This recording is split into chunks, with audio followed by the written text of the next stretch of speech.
Welcome back to From the Shed End. I hope you're all doing well on this Wednesday afternoon. Before we get into today's video, please make sure you do a couple of things for me. Make sure you go to this video that you're watching right now and make sure you give the video a thumbs up. Make sure you like the video. If you haven't done so already, please make sure you subscribe to the channel. Make sure you get those numbers up for us. And also, if you haven't also done this, hit that Linktree link in the description. That will take you to all the social accounts and also the podcast episodes that we've previously recorded, so you can go back and relive some of the brilliant days that we had under some of the greater managers that Chelsea have seen in recent times. Now let's get into today's video. Obviously I was gonna call it a big game, but it's not actually a big game anymore. This game used to be creme de la creme of football fixtures in the Premier League. This used to be the top game. You know, Manchester United versus Chelsea, Old Trafford. And it actually feels like it feels mid. It feels like a mid-table clash right now. It does feel like both teams are struggling. Both teams are in need of fixtures, of points within the fixture list coming up. And it just feels like both clubs are going through so much chaos off the pitch. Let's start with that first of all. We've got Manchester United with a new change at the top, you know, in terms of Jim Ratcliffe coming in. There's a lot of obviously discontent from some of the players at the moment. Leaks coming out from the press about Erik ten Hag and his training regime, and players not being happy with Erik ten Hag and his style of play and how he's trying to get his team to play football. And it does feel like there's a lot more riding on this more than it needs to be for Manchester United.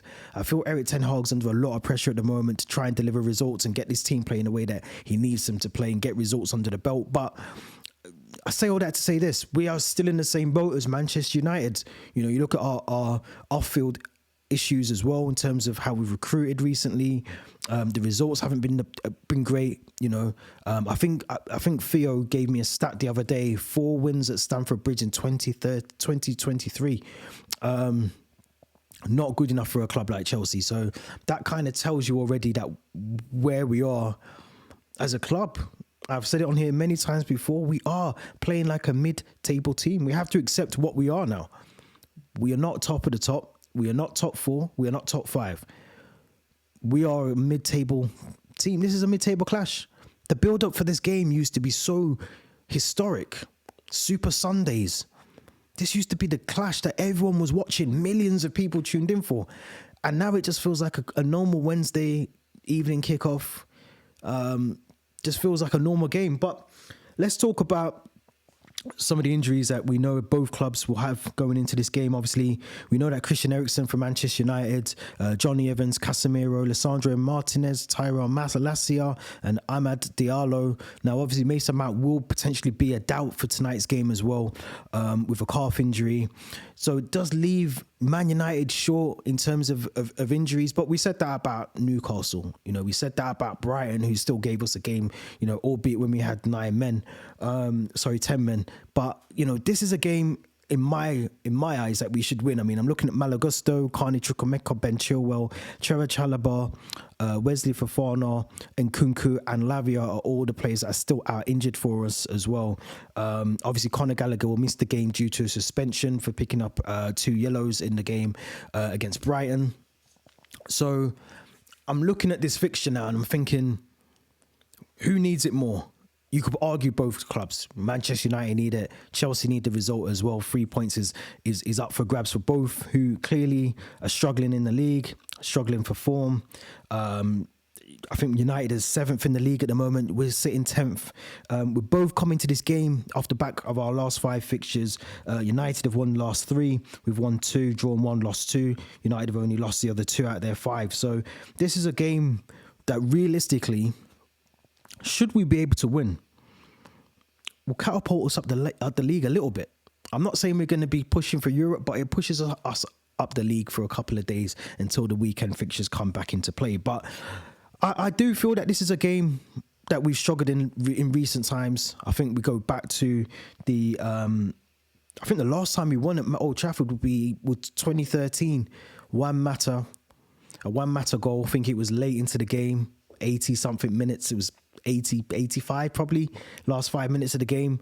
And if I remember, I think Raphael, this is how far back we go. Raphael was playing for Man United I think in the Chelsea game, the team, we still had Frank Lampard. I'm going to say maybe Aspilicueta was playing, but I feel like we had Paulo Ferreira in that team. I feel like we had John Terry in that team still. Demba Ba, I think, was playing striker for us that day. So for those fans who probably haven't even followed us since 2013, there is some of you out there. That's how far back we're going when we had our last victory at Old Trafford. 2013, I think it was the end of the season, sort of May as well. So it goes to show how long ago we've gone almost 10 years, or beyond 10 years without a victory at Old Trafford. This does mean a lot to us at Chelsea. We have to get a result against them. This is the perfect time to play Manchester United. As I said, they've got things off the field that's happening. They've got things on the field that aren't going for them. Marcus Rashford is coming under a lot of scrutiny. So is Anthony Martial. They're two players that will possibly have to turn up for them tonight if they're going to get a victory. We do have to be mindful of Garnacho, who I've been watching for this season, has been really good for them. Someone that will make things difficult for our defence if we're not careful. Obviously, Reece James, you'd expect come back into the team tonight as well. But we have to keep Garnacho quiet, in my opinion, because he's one of those players that will and can cause us problems. As I said, I don't think we'll see Mason Mount in this team. I'd be surprised maybe if Rasmus Højlund starts. I think maybe he'll stick with Anthony Martial and obviously look at Marcus Rashford in that lineup as well. Scott McTominay, another one who, again, on his day, can cause us troubles in that midfield. But I do feel that, we have enough quality in this team, regardless of whether Conor Gallagher's not in there. Obviously, Lavia is still not in the team, and Kunku, as Pochettino confirmed yesterday, will not be in the team. So I still think we have enough in this team to be able to do what we need to do. Like I said, this is the perfect time, in my opinion, to be playing Manchester United and to try and get 3 points off them in a time that we haven't been able to do so for, as I said, for over 10 years. Now, I'm looking at our lineup and I'm trying to think of who I would go with, and I feel a lot of it is self-explanatory, and that's one of the things that Mauricio Pochettino tried to allude to yesterday in his press conference, was that the injuries that we've got, the suspensions that we've got, kind of picks the team for itself. So I'm going to go, obviously, stick with Sanchez in goal. Need to see more from Sanchez. We need to see more from Sanchez. We need to see the Sanchez that at one point was doing what he was doing for Brighton. I still don't think he's good enough to be a Chelsea goalkeeper. I think he lets a lot more goals in and mistakes that he needs to. There was a lapse of concentration against Brighton as well. Again, something that he's creeping into his game a lot more. So he has to put in a perfect 10 out of 10 performance against Manchester United tonight. No 9s or 8s. He has to be a 10 out of 10 if we're going to be able to win this game, because ultimately, we can score goals, but if we're letting in 3 or 4, it's pointless scoring the goals. So we have to have a 10 out of 10 from Sanchez tonight. I've gone for Reece James as the right back, which I think would be, again, self-explanatory. I think he comes back into the team off the back of his suspension. So, I don't see there being any other... And this isn't a criticism against Dizazi at all, because I think he played really well at right back, but I think you've got to have your natural players playing in their natural positions. I've always said that. Play them in their positions that they should be playing in, and we should hopefully get the result. So back to in my centre-backs, I've gone for Thiago Silva and Badia Shil as the two centre-backs now. That is very debatable, because you could put Dizazi back in there, you could put Levi Colwill. I've just gone with who I think is the partnership that looks the most comfortable when they've played together. And that is, for me, Badia Shil and Thiago Silva. I think Thiago Silva brings that experience and that awareness and reading the game very well. And then you've got Badia Shil, who, for me, looks the most comfortable as a centre-back.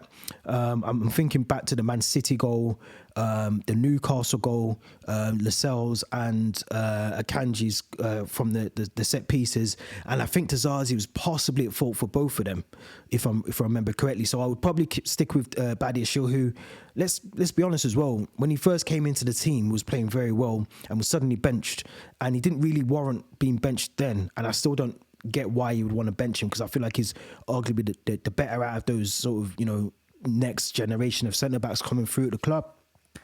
I think he has to play. Now, I've gone for Marc Cucurella as left-back. Again, very similar to my reasons for Reece James coming back into the team. We have to see our players playing in their natural positions. Now, Levi Colwill, again, done very well against Brighton at the weekend, but I think we have to play Marc Cucurella. We have to expect our players to bomb forward and add something to the attack going forward. And I think that can be done obviously on the right side with Reece James and the balls that he can deliver in. And I think Mark Cucurella has to acknowledge that and do exactly the same on the left side as well. So I've gone for that as the back four. Now, the rest of the team is sort of spelling out for itself. So obviously we've gone for Moises Caicedo, Enzo Fernandez as the two in midfield. Now, ahead of them, I've gone with Cole Palmer. Obviously, Conor Gallagher's been playing in that role previously, but with him being injured, with being suspended, Cole Palmer fits the bill, does what it says on the tin, someone that I trust in that position as well. And then for the wide areas, I've gone for Raheem Sterling and Mykhailo Mudryk on the left side as well of those, of Cole Palmer. Now, Mudryk's a questionable one, but I think he's an obvious one as well, because who else can you play there? Ian Maatsen can play there, but he hasn't played much football. Noni Madueke, I think, is out for this game as well, so he won't be in contention to start. So it kind of leaves no other option than for Mudryk to come into the game, into the team, and offer something for us. Now, as I said, it's a questionable one because he hasn't really lit up the Premier League and lit up Chelsea as we would have expected him to do. I don't think we can sort of base what we've seen of him so far and judge him yet. But I do feel that time's coming very soon, because we have to remember that Mudryk is not a new signing. He's not someone that's just come through the door. He's been here for a while. We need to see more from him. We need to see more from Mudryk. I put Enzo Fernandez in the same box. You know, these are not new signings now. They've been here for a long period of time at Chelsea. They have to start proving themselves as Chelsea players. And I'm not saying Enzo isn't doing that, but I think he can do more. And I know he got the goal at the weekend, but I think he can do more in a midfield capacity. I think he can do a lot more. So I think we have to stop looking at these players, Mudryk, Enzo, Madueke, as new signings. They're not new signings. You know, I would say Caicedo's a new signing. Cole Palmer, new signing.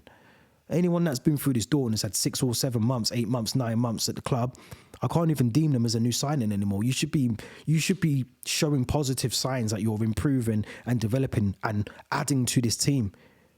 Mudryk is in that conversation of, is he adding or is he actually ineffective? So there's a conversation to be had at some point, but I would start him based on the fact that we kind of are limited in those options on the left side there. Now, going forward, another controversial one. I know some people will say, why are we doing this? But I've gone for Armando Broja up front as the number 9, as the striker. One of the big reasons for that is I think his physical power and his ability to hopefully disrupt Manchester United, potentially with Harry Maguire and Victor Lindelof as the centre-backs, and obviously Luke Shaw, Aaron Wan-Bissaka, or maybe Dalot on that right side as well. He's got the physicalities to be able to make that difficult for that defensive line for Manchester United. And I said on the last video, I think he offers a lot more attacking wise. You know, he works the spaces well, the pockets of space well. He gets into the right positions, and I like him as a striker. And I still think we haven't really given him, based on the fact he's been injured for so long, we haven't really given him the opportunity to come in and show consistently what he might be able to do. I feel Nicholas Jackson's had the opportunities to do that. You know, I think he's played a series and a run of games where we haven't really seen consistently a good run of games for Nicholas Jackson. We might see flashes in the pan. We might see him do something nice, you know, take on 1 or 2 players, or maybe actually shoot the ball towards goal. As a striker, you've got to be prolific in the Premier League, especially more so now when you look at the likes of Liverpool with, you know, Darwin Núñez, Gakpo. They still have Mo Salah. City have got Haaland. You know, you need someone who's going to be able to, even when the team are playing poor, grabs a goal, grabs 2 goals. When we're down and out, someone who, you know, on that day is going to be able to get the ball in the back of the net, or even attempt to shoot the ball to try and get a goal. Now, Nicholas Jackson doesn't do that for me personally. So I want to see someone given the opportunity that can come in and do that. And for me, that is Armando Broja. I'm looking forward to hopefully seeing him play. You know, we have to remember we've got another big game, which for me is more important at the weekend against Everton.